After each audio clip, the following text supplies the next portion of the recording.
गोरखपुर अखिल भारतीय आयुर्विज्ञान संस्थान के निदेशक AIIMS major general doctor Vibha Dutta ने प्रेस वार्ता के माध्यम से बताया है कि एम्स के स्थापना काल से लेकर अब तक की उल्लेखनीय यात्रा तेजी से प्रगति हुई और स्वास्थ्य शिक्षा एवं नवाचार में हासिल किए गए नवीनतम मील के पत्थरों की जानकारी साझा की। वर्ष 2016 में भारत सरकार द्वारा मंजूरी दी गई वर्ष 2025 की नई उपलब्धियां आपको बता दें।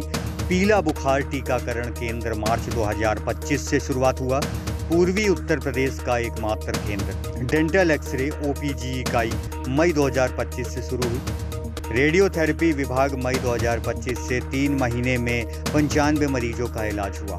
कॉर्नियल ट्रांसप्लांट सुविधा जुलाई में पहला कॉर्नियल ट्रांसप्लांट हुआ। शवग्रह एवं ऑटोपसी सेवा जून 25 से शुरू। लेवल 1 ICU बांझपन सेवा मई लेवल 1 ICU बांझपन सेवा मई में शुरू हुआ।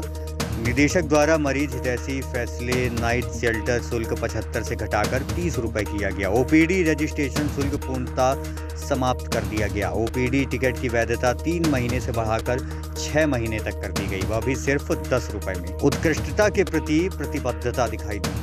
AIIMS गोरखपुर विश्व स्तरीय किफायती और सुलभ स्वास्थ्य सेवाएं, अत्याधुनिक शोध, भविष्य के चिकित्सा नेतृत्व का प्रशिक्षण तथा सामाजिक सहभागिता के लिए सतत प्रयासरत है।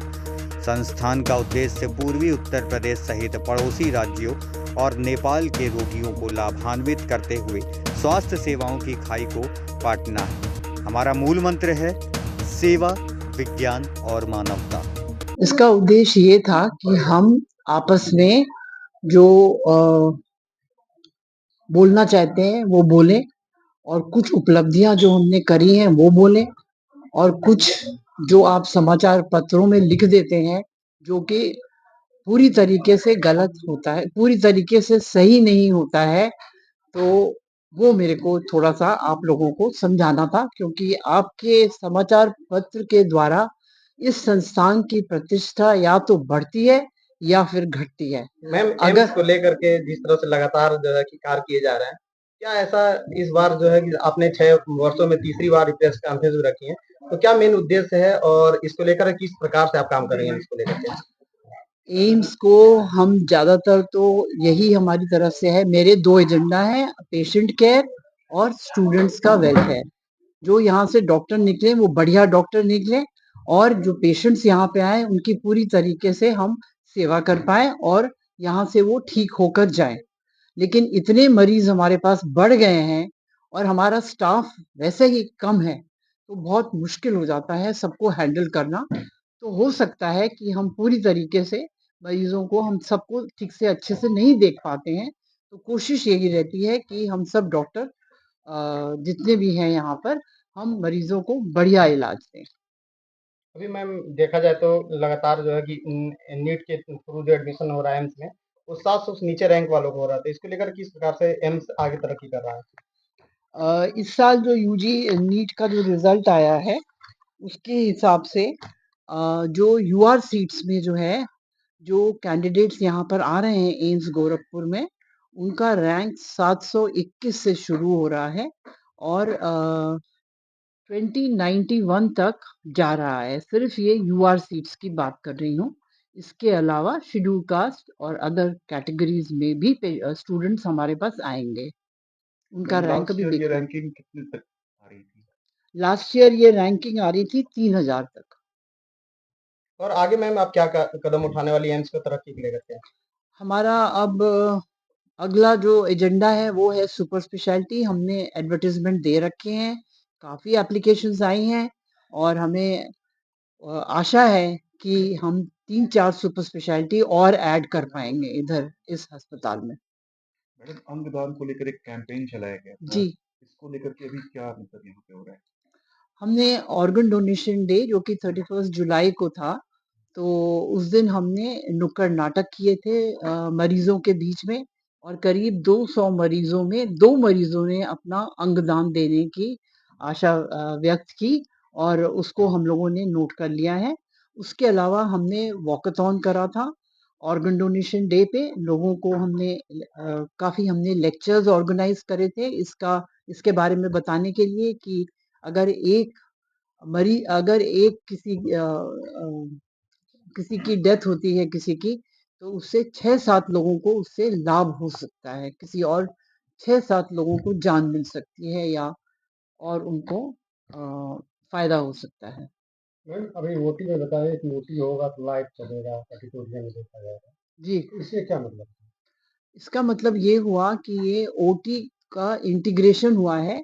इसमें होता है कि जो ओटी में ऑपरेशन होगा वो लाइव दिखाया जाएगा ऑडिटोरियम में, तो उससे ऑडियंस सीख सकती है और आपस में वो लोग बात भी कर सकते हैं कि क्या कर रहे हैं, ये सिखाने के लिए होता है।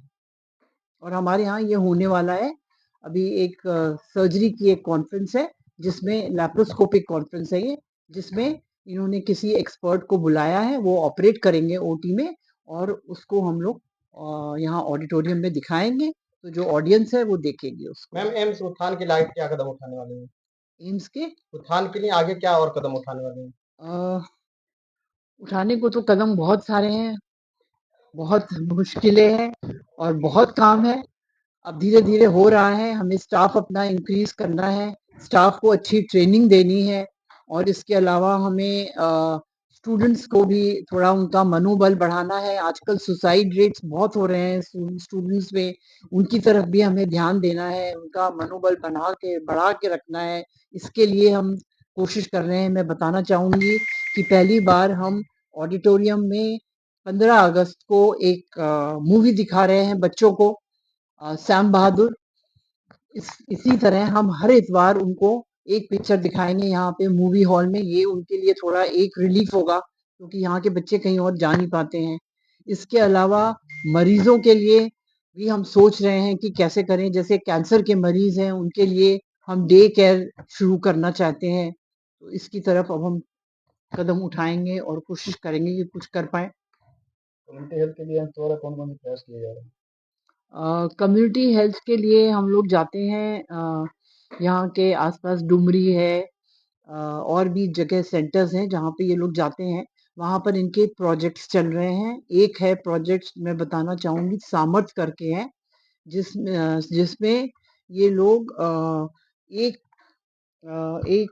विलेज के या एक गांव के लोगों की हर एक घर-घर में जाके बीमारियों को नोट करते हैं और फिर उनको हर 2 महीने में फ़ॉलो अप कर रहे हैं कि वो पेशेंट दवाइयाँ ले रहा है, क्या हो रहा है उसका, और इस एरिया में हाइपरटेंशन जो है वो बढ़ रहा है कि घट रहा है। ये महीने-महीने का फ़ॉलो अप लेते हैं वो। ये चलेगा प्रोजेक्ट 5 साल, तो उनको उस एरिया की डेमोग्राफी पता लग जाएगी कि इस एरिया में, इस पर्टिकुलर एरिया में जैसे कि डायबिटीज़ बढ़ रही है या घट रही है या कोई और बीमारी आ रही है, ये सब उनको पूरा डिज़ीज़ प्रोफ़ाइल उस एरिया का पता लग जाएगा।